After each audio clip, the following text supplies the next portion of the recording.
तुम्ही या चॅनलवर नवीन असाल तर सबस्क्राइब करा, तसेच लाईक आणि शेअर नक्की करा।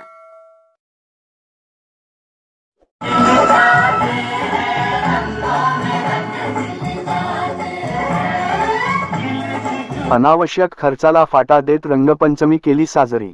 पांडुरंग तात्या माने फाउंडेशनच्या वतीने गोपाळपूर वृद्धाश्रमात रंगपंचमी साजरी। पंढरपूर मध्ये रेल्वे ग्राउंडवर किंवा यमाई तलावावर कलाकारांना बोलवत तिकीट ठेवून नाच गाणं पाहण्यासाठी व मौजमजा मस्ती करण्यास खूप प्रचंड गर्दी पाहायला मिळते, परंतु प्रत्येक सण वेगळ्या पद्धतीने साजरी होऊ शकतो याचे उत्तम उदाहरण सामाजिक कार्यकर्ते निलेश माने यांनी 9 तरुणांना दिले आहे। एकीकडे पांडुरंग तात्या माने फाउंडेशनच्या वतीने गोपाळपूर वृद्धाश्रमात ज्येष्ठ नागरिकांसोबत अनोख्या पद्धतीने रंगपंचमी साजरी करीत या सर्व ज्येष्ठ नागरिकांना एक प्रकारे आनंद देण्याचं काम फाउंडेशनच्या टीमने केले आहे। दुसऱ्या बाजूला हजारो लाखो रुपये खर्च करून जे रंगपंचमी साजरी करतात व मोठे कलाकारांना बोलवतात, आनंद लुटण्याचा प्रयत्न करणारतात, परंतु त्याहीपेक्षा या रंगपंचमीचा आनंद मिळू शकतो हे पांडुरंग तात्या माने फाउंडेशनने मातोश्री वृद्धाश्रमात रंगपंचमी साजरी करून दाखवून दिला आहे।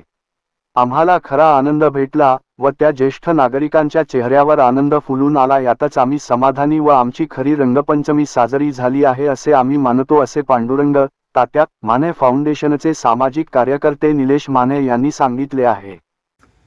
मातोश्री वृद्धाश्रम गोपाळपूर येथे ज्यांना वारस असून बेवारसासारखे इथं वृद्ध राहतात, ज्यांना नातवाचा आनंद नाही, मुलाबाळाचा आनंद नाही, अशा वृद्ध माता पितांना पांडुरंग तात्या माने फाउंडेशनच्या वतीनं एक छोटासा चेहरा हसवण्याचं काम, म्हणजे आज रंगपंचमीच्या निमित्त आज त्यांच्यासोबत रंगपंचमी साजरा करून एक त्यांना आनंद देण्याचं काम फाउंडेशन मित्र परिवाराने इथं केलेलं आहे।